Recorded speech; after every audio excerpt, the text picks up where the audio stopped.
Bonjour à tous, dans cette nouvelle vidéo, nous allons reprendre la leçon sur les origines de Rome. Cette leçon entre dans le thème d'histoire sur les récits fondateurs, croyances et citoyenneté dans la Méditerranée antique. Alors, tout d'abord, nous allons commencer par voir la légende de la fondation de Rome. D'après celle-ci, Rome aurait été fondée en -753. C'est-à-dire au 8e siècle avant Jésus-Christ.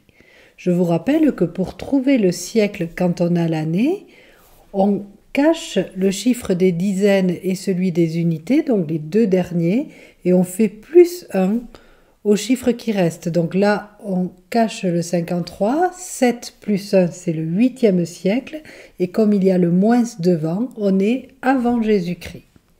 Alors cette légende nous est racontée dans le poème de Virgile, l'Énéide. Mais ce poème, il est bien postérieur à la fondation de Rome, selon la légende, puisqu'il date du 1er siècle avant Jésus-Christ. D'après cette légende, le fondateur de Rome est Romulus. Romulus a une ascendance qui fait de lui un héros.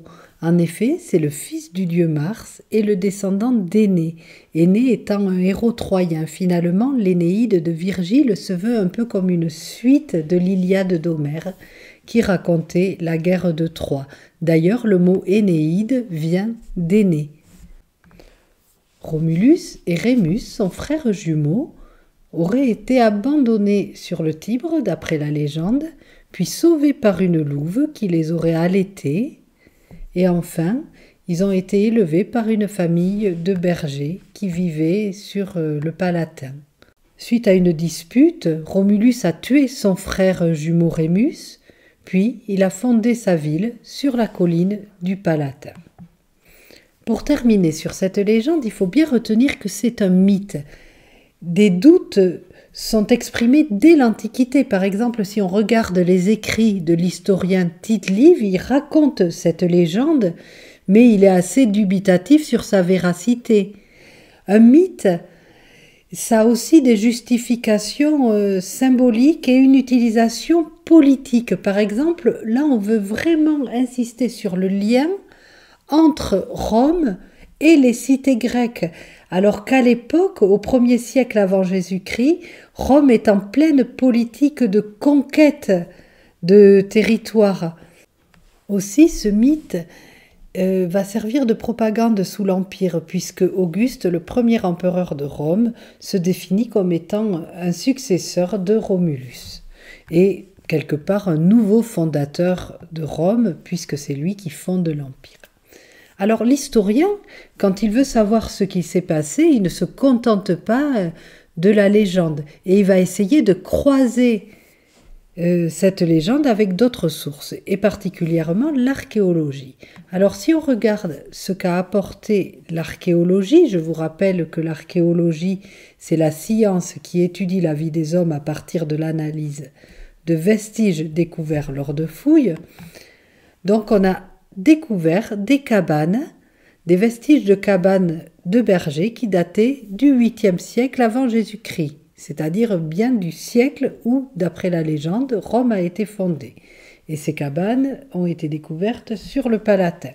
Donc là, l'archéologie semble, pour une part, confirmer la légende de la fondation de Rome. Par contre, l'archéologie n'a rien trouvé qui concerne Romulus et Rémus. En 2007, une archéologue italienne annonce qu'elle a probablement découvert la grotte du Lupercal, c'est-à-dire la grotte où la louve se serait occupée des jumeaux Romulus et Rémus. Cette grotte légendaire a été découverte au pied du Palatin, sous les ruines de la maison d'Auguste, le premier empereur romain, ce qui nous montre qu'à cette époque déjà, il y avait un culte autour de Romulus et qu'on ait réactualisé ce mythe de la fondation de Rome.